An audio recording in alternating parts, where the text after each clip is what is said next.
ভাই ক্লান্ত হয়ে গেছে এই পরিবারের টেনশন করতে করতে। বুঝে আসে না কাকে ভুল বলবো, কাকে সঠিক বলবো। যদি মায়ের কথা মানি তাহলে বউ বলে মায়ের গোলাম, আর যদি বউয়ের কথা মানি তাহলে মা বলে বউয়ের গোলাম। কিন্তু তারা এইটা বোঝে না তারা দুজনেই আমার জন্য কতটা জরুরি। একজন যদি আমার জীবন হয় তাহলে আরেকজন আমাকে জীবন দিয়েছে। অথচ অথচ আমি মাঝখান থেকে তাদের দুজনকেই ভালোবেসে রাখতে চাই, অথচ তারা একজনের ভুল দেখে আমাকে দোষারোপ করে। আরে আমি একটা পুরুষ মানুষ, দিন শেষে ঘরের সুখ শান্তির জন্য নিজেকে মিলিয়ে দিয়েছি, নিজের সবটা দিয়ে চেষ্টা করেছি বউকে ভালো রাখতে, মাকে খুশি করতে। কিন্তু যখন একটা মেয়ে ভুল করে তখন মা যতই খারাপ হোক না কেন তাকে মেনে নেয়। আবার যখন সেই ভুলটা কোনো একটা বউ করে তখন সেই শাশুড়ি মা তাকে কেন মেনে নিতে পারে না।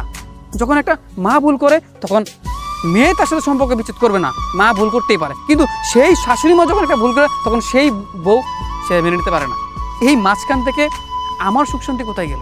তাদের ভালো রাখার জন্য নিজের সবটুকু সুখ বিসর্জন দিলাম, দিন শেষে নিজের সুখটুকু হারিয়ে তাদের চিন্তায় মগ্ন হলাম, তাদেরকে ভালো রাখার জন্য নিজের সব কিছু বিসর্জন